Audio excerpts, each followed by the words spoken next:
প্রধানমন্ত্রীর সফর ঘিরে নানান ধরনের আলোচনা রয়েছে। আমরা যতদূর এখন পর্যন্ত জেনেছি যে 17টি চুক্তি এবং সমঝোতা স্মারক স্বাক্ষর হতে পারে। এর মধ্যে 4টি দ্বিপাক্ষিক চুক্তি, 13টি সমঝোতা স্মারক বা এমওইউ স্বাক্ষরের কথা রয়েছে। উল্লেখযোগ্য বাণিজ্য চুক্তি এর মধ্যে রয়েছে কিনা কিভাবে দেখেন আপনারা? আসলে বাণিজ্য চুক্তির ব্যাপারগুলো একটু লম্বা সময় নিয়ে পর্যালোচনা করতে হয়। চীনের সাথে একটা বাণিজ্য চুক্তি যেটা নিয়ে বহুদিন ধরে আমাদের কথাবার্তা হচ্ছিল, এখনো পর্যন্ত সেটা বাণিজ্য মন্ত্রণালয়ের টেবিলেই আছে এবং সেগুলো নিয়ে অনেক ধরনের পর্যালোচনা চলছে।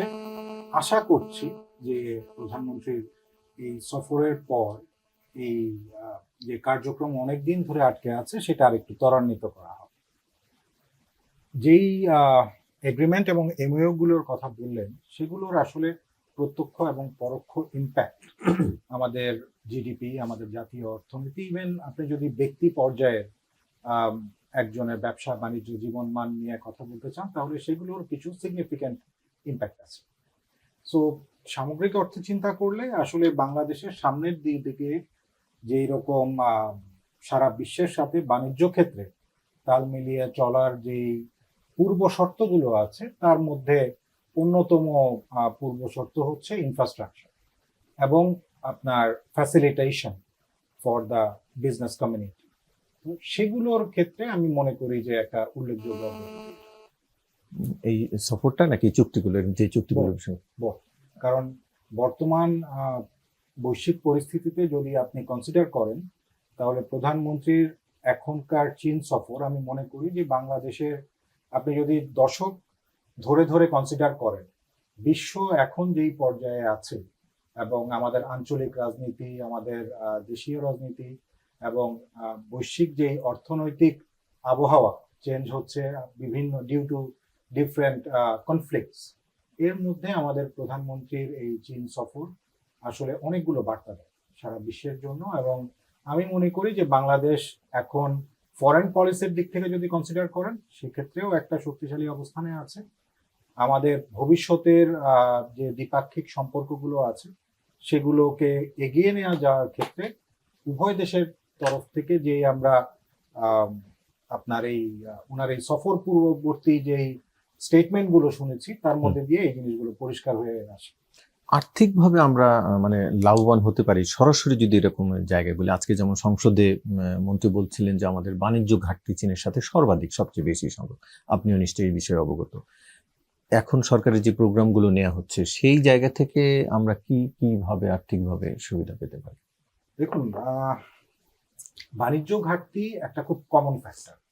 মানে এই ব্যাপারটা আমাদের বাংলাদেশে যেভাবে উপস্থাপন করা হয়, কিন্তু বাণিজ্য ঘাটতি নিয়ে কেউ যদি রাজনীতি করে এবং কারো উপরে এই জিনিসটা চাপিয়ে দিতে চায়, সেখানে কিছু প্রশ্ন থাকে। চীনের সাথে আমাদের মতো বহু দেশেরই বাণিজ্য ঘাটতি আছে।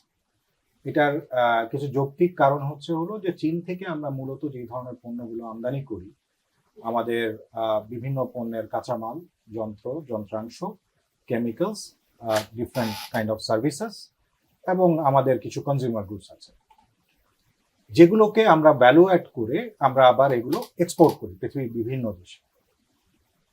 সো সঙ্গত কারণেই আমাদের এক্সপোর্টের জন্য এই ইম্পোর্টটা করতে হয়। বাণিজ্য ঘাটতি কমানোর জন্য বেশ কিছু পন্থা আছে।